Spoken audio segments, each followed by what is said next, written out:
My dear students, मंजिल एक दिन में नहीं पर एक दिन जरूर मिलती है। तो दोस्त, यहां पर हम क्लास 10th के विज्ञान और विज्ञान के पहला चैप्टर रासायनिक अभिक्रिया एवं समीकरण के बारे में चर्चा करने वाले हैं।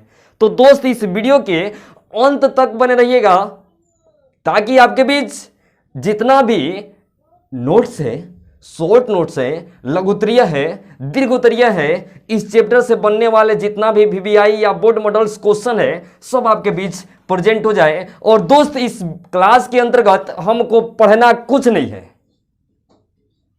ना हम बोर्ड पे कुछ लिखेंगे ना कुछ आपको पढ़ाएंगे। बट जब तक इस वीडियो में बने रहिएगा, जब तक इस वीडियो को खत्म नहीं होता है तब तक इस वीडियो को देखना है। और इस वीडियो के अंतर्गत जितने भी टॉपिक है सबको हम याद करवा देंगे अभी और सबको हम सिखा देंगे। तो दोस्त, देर न कीजिए, चैनल को सब्सक्राइब कीजिए और भाई को दिल से सपोर्ट कीजिए ताकि हम आगे ऐसे ही बने रहे और आपके बीच नए नए इंफॉर्मेशन और नए नए वीडियो लेकर आते रहे। दोस्त, यहां पर हम सबसे पहले जानेंगे कि क्लास 10th के पहला चैप्टर ये आखिर है क्या।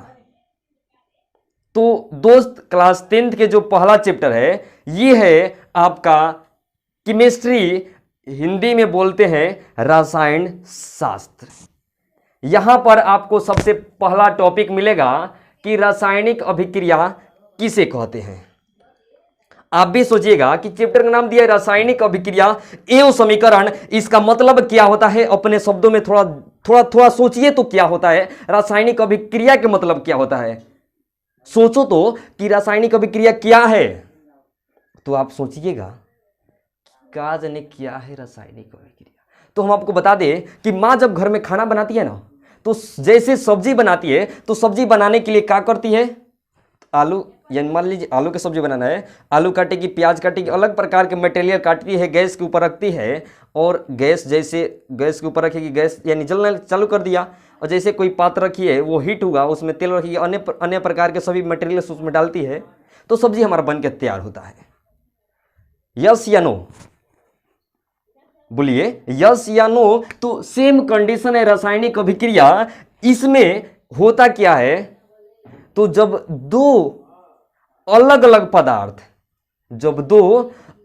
पदार्थ आपस में मिलते हैं तो एक नए प्रकार के पदार्थ के निर्माण करते हैं, जस्ट उसी के नाम है रासायनिक अभिक्रिया। जैसे में मान लीजिए एक वर्कर होते हैं, जैसे में मान लीजिए लेबर जो दहाड़ी काम करता है, एक भवन को तैयार करने के लिए करता क्या है कि उधर से सीमेंट लाएगा, बालू लाएगा, पानी लाएगा, कंक्रीट लाता है, सबको एकत्रित करता है, मिलाता है आपस में, तब बन के तैयार होता है मसाला।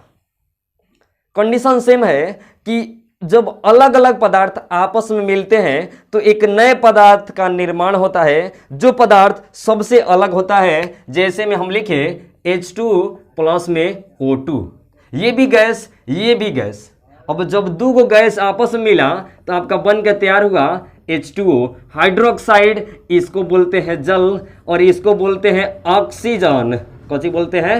ऑक्सीजन। और इसको बोलते हैं हाइड्रोजन।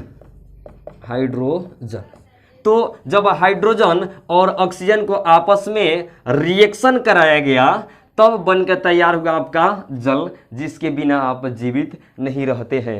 कहा जाता है कि जल ही जीवन है, जल के बिना जीवन असंभव है। तो हम इसको प्रूव भी करके दिखाएंगे कि जल के बिना जीवन क्यों है असंभव, क्लास 8 के विज्ञान में। तो रासायनिक अभिक्रिया के तो मतलब आपको समझ गया होगा कि जब दो अलग अलग पदार्थ आपस, जिसको लिखना है लिख लीजिए, कॉपी कलम उठाइए, तुरंत लिखिए। जब दो या दो से अधिक अलग अलग पदार्थ आपस में मिलता है तब उसे रासायनिक अभिक्रिया कहते हैं। अब रासायनिक अभिक्रिया जब हो गया तो दोस्त हम यहां पे समझेंगे कि रासायनिक अभिक्रिया के कितने प्रकार होते हैं, रासायनिक अभिक्रिया के कितने लक्षण होते हैं और रासायनिक अभिक्रिया से हमको मिलता क्या है, रासायनिक अभिक्रिया के उपयोग कहां करते हैं। तो सबसे पहले हम जानेंगे कि रासायनिक अभिक्रिया के उपयोग कहां होता है। तो जैसे आपके घर में जब खाना बनता है यानी भोजन पकता है, किसका उदाहरण? रासायनिक अभिक्रिया के। टॉपिक दीजिए नया कि रासायनिक अभिक्रिया के लक्षण। जस्ट उसके बाद हम जानेंगे उपयोग। अब उपयोग कब करते हैं तो दैनिक जीवन में। तो रासायनिक अभिक्रिया का लक्षण क्या है तो रंग में परिवर्तन, ताप में परिवर्तन, अवस्था में परिवर्तन, गंध में परिवर्तन और क्या, आर्द्रता में परिवर्तन। फिर ध्यान से सुनिए, तापमान में परिवर्तन, अवस्था में परिवर्तन, आर्द्रता में, गैस में, ये सब है किसका तो अभिक्रिया के लक्षण है। लक्षण। उपयोग कब करते हैं उपयोग तो भोजन बनाते हैं ना यार, भोजन जब पकता है किसका उपयोग है रासायनिक अभिक्रिया के। आप सांस लेते हैं ना किसका उदाहरण है रासायनिक अभिक्रिया के। पटाखा जलाते हैं किसका उदाहरण है रासायनिक अभिक्रिया के। मतलब इस धरती पे गुड मॉर्निंग से लेके गुड नाइट के बीच में जितना भी आप क्रिया करते हैं ना अधिकांश क्रिया किसका उदाहरण है रासायनिक अभिक्रिया के। यहाँ तक ले तो कोई दिक्कत नहीं होगा। तो दोस्त आगे जानिए कि रासायनिक अभिक्रिया के प्रकार कितना होता है। अब ये सोचिएगा, सोचो, सोचने का कोई पैसा नहीं लगता है। सोचिए कि रासायनिक अभिक्रिया कितने प्रकार के होते हैं। तो रासायनिक अभिक्रिया 5 प्रकार के होते हैं। कितने प्रकार के होते हैं 5 प्रकार के। पहला जो है आपका संयोजन। संयोजन के मतलब होता क्या है सोचो, संयोजन के मतलब होता क्या है। फिर है वियोजन और फिर है विस्थापन और फिर है द्विविस्थापन और जस्ट उसके बाद है आपका उपचयन और अपचयन। तो यहां पे जो पहला आपका है संयोजन, क्या है संयोजन, इसके बारे में थोड़ा हम चर्चा करेंगे कि आखिर क्या है। उसके बाद जस्ट आता है वियोजन, तो वियोजन के बारे में भी चर्चा करेंगे। फिर आता है विस्थापन, इसके बारे में भी हम चर्चा करेंगे। और फिर है आपका द्विविस्थापन, इसके बारे में भी हम क्या करेंगे चर्चा करेंगे। जस्ट इसके बाद है उपचयन, उपचयन और अपचयन। तो उपचयन और अपचयन के बारे में भी हम अभी चर्चा करेंगे। तो जस्ट आप थोड़ा सा ध्यान दीजिए कि संयोजन के मतलब होता क्या है। जैसे 2 और 2 जोड़े तो कितना हो गया 4, 3 गो और 2 गो जोड़े तो कितना हो गया 5 और 6 गो और फिर 3 गो जोड़े तो कितना हो गया 9 गो। मतलब जब 2 गो यहां पे अंक को जोड़ रहे हैं तो एक नया अंक मिल रहा है। यहां पे जब 2 गो अंक को जोड़ रहे हैं तो एक नया अंक मिल रहा है। जब यहां पे 2 गो अंक को जोड़ रहे हैं तो एक नया अंक मिल रहा है। अब समझ में आपको आ जाना चाहिए कि जब 2 गो पदार्थ की आपस में जोड़े तो एक नया पदार्थ बनी। ये है किसका उदाहरण संयोजन के। अब परिभाषा कैसे देंगे तो वैसा रासायनिक अभिक्रिया जिसमें 2 या 2 से अधिक पदार्थ आपस में मिलकर एक नए पदार्थ का निर्माण करता है उसे बोलते हैं संयोजन अभिक्रिया। फिर ध्यान से सुनिए और लिखते जाइए। संयोजन अभिक्रिया वैसा रासायनिक अभिक्रिया जिसमें 2 या 2 से अधिक पदार्थ आपस में मिलकर एक नए पदार्थ के निर्माण करता है उसे संयोजन अभिक्रिया कहते हैं। जैसे में यहां पे हम आपको दिखाए थे कि H2 कच्चे दिखाए थे H2 और प्लस में O2 इक्वल टू H2O। मतलब जब 2 गो पदार्थ आपस में मिला तो एक नए पदार्थ का क्या हो गया निर्माण हो गया। ये उदाहरण है किसका संयोजन का। जस्ट आगे है वियोजन अभिक्रिया। वियोजन अभिक्रिया किसे कहते हैं तो जब कोई बड़े पदार्थ को 2 या 2 से अधिक भाग में तोड़ देंगे तो वियोजन हो जाएगा।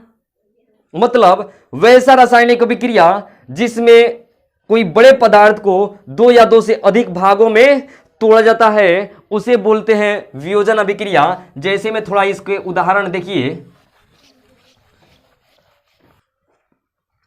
यहां पर वियोजन अभिक्रिया मतलब जब कोई एक बड़ा पदार्थ होगा ना उसको जब हम तोड़ेंगे तो हो सकता है कि 2 गो या 2 गो से अधिक भाग में टूट जाए।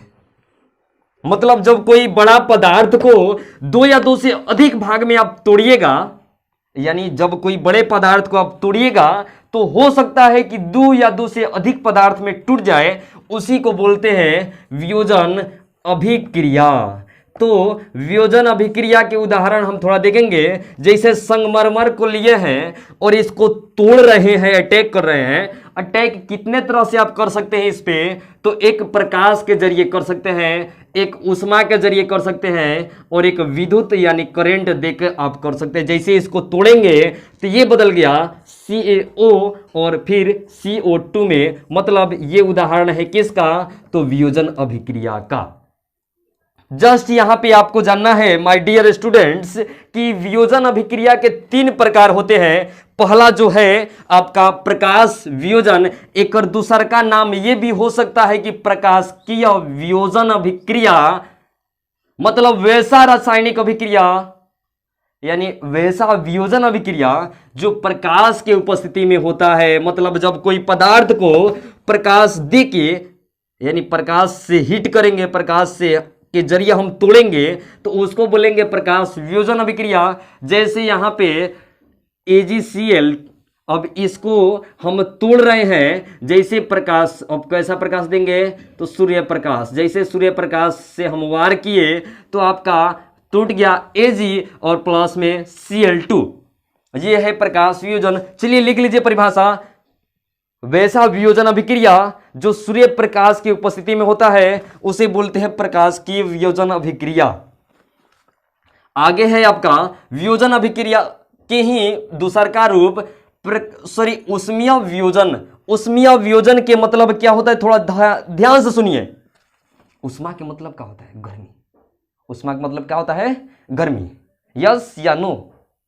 तो उष्मा के जब मतलब होता है गर्मी, यानी वैसा वियोजन अभिक्रिया जो कोई टॉपिक है ना, कोई पदार्थ है, इसको जैसे हम हीट करेंगे, हीट मतलब गर्म करेंगे, उष्मा देंगे, तभी दो या दो से अधिक भाग में टूटेगा, तो इसको बोलते हैं उष्मीय वियोजन अभिक्रिया।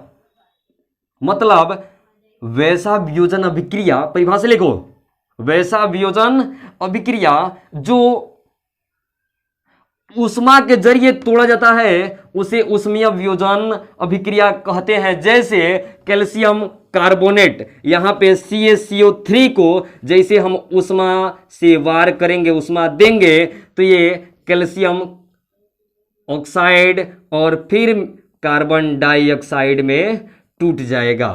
तो ये है उष्मीय वियोजन का उदाहरण। फिर है वैद्युत वियोजन। अब वैद्युत वियोजन क्या है, जस्ट सोचो। सोचने के कोई पैसा नहीं लेता है तुमसे, कोई पैसा नहीं मांगेगा तुमसे। सोचिएगा तो तरक्की कीजिएगा, ना सोचिएगा नो तालू पे पिया छिलिएगा। यहां पे है वैद्युत वियोजन। अब वैद्युत मतलब जब कोई पदार्थ को, कोई जो टॉपिक दिया है, इसको हम विद्युत देकर, करंट देके तोड़ेंगे, करंट सप्लाई करेंगे और तोड़ेंगे। जैसे में यहाँ पे जो जल है, जल पे जैसे हम करंट के वार कर रहे हैं, तो ये जो आपका जल है ना, हाइड्रोक्साइड, ये क्या हो जा रहा है, हाइड्रोजन को अलग कर दे रहा है और ऑक्सीजन को अलग कर दे रहा है। इस उदाहरण है किसका, तो वैद्युत वियोजन अभिक्रिया के। मतलब जब कोई पदार्थ को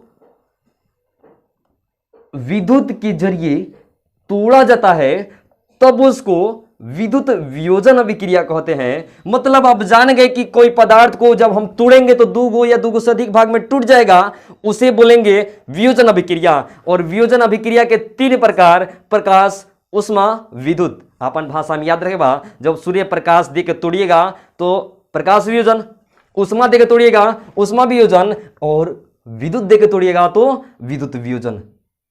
कोई तो यहां तक आपको समस्या, दिक्कत नहीं होना चाहिए। कहते हैं ना, मंजिल उन्हीं को मिलती है जिनके सपनों में जान होता है। अरे पंखों से कुछ ना यार, बस हौसलों से उड़ान होती है। तो दोस्त, अब आपका टॉपिक है विस्थापन, यानी तीसरा का नंबर अभिक्रिया में। तो विस्थापन अभिक्रिया क्या है, थोड़ा ध्यान से देखिएगा। जैसे में हम आपको कहें कि ये एक राम है, क्या है, राम, जो लाचार है, गरीब है, निसहाय है। अब हर एक चीज इसको मान ले रहे हैं। मतलब इतना अपने आप में दीनता है, इतना अपने आप में गरीब है कि अपना दुख दूसरों से बयान नहीं करता। और इसी के बगल में एक श्याम है, पटीदार, मतलब घर के बगल में। अब ये क्या कर रहा है, ये धनी मनी इंसान है, अब ये क्या कर रहा है, इसके ऊपर कब्जा कर रहा है। इसको ये जो है श्याम, ये क्या कर रहा है, राम के स्थान को हटा दे रहा है, राम को हटा दे रहा है और श्याम इसके स्थान पे आ जा रहा है। अब भाई क्या करेगा, एक मस्त बेचारा हटना पड़ेगा इसको, काहे से गरीब है, निसहाय है, हर तरह से दिक्कत में फंसा हुआ है, अपने जंजाल से घिरा हुआ है। तो ये क्या करेगा, अब अपना जगह दूसरा जगह ढूंढेगा। सेम कंडीशन, यही कार्य करता है आपका विस्थापन अभिक्रिया, सेम यही कार्य करता है। जैसे में हम आपको बोल दें कि इसका परिभाषा हम कैसे देंगे, तो थोड़ा इसका परिभाषा आप ध्यान से सुनिएगा। आप इसका परिभाषा आपको क्या मिलेगा, वैसा रासायनिक अभिक्रिया जिसमें अधिक क्रियाशील मूलक कम क्रियाशील मूलक को हटा देता है और उसका स्थान ग्रहण कर लेता है। जैसे में आप देखिए Fe प्लस में CuSO4, ये जो है ना, अब क्या होगा, इन दोनों के बीच में जब रिएक्शन कराया जाएगा तो आपका बनेगा FeSO4 और प्लस में Cu। मतलब हुआ का, थोड़ा ध्यान से देखिएगा, ये बराबर के तीर के जो निशान है ना, तीर के निशान, ये तीर के निशान के आगे वाला को बोलते हैं अभिक्रिया। क्या बोलते हैं, अभिक्रिया इसको बोलते हैं, इसको बोलते हैं अभिक्रिया। और तीर के जो सामने वाला होता है ना, इसको बोलते हैं उत्पाद, उत्पाद। मतलब रासायनिक अभिक्रिया में भाग लेने वाला पदार्थ को अभिकारक बोलते हैं, सॉरी अभिकारक, अभिकारक कहते हैं।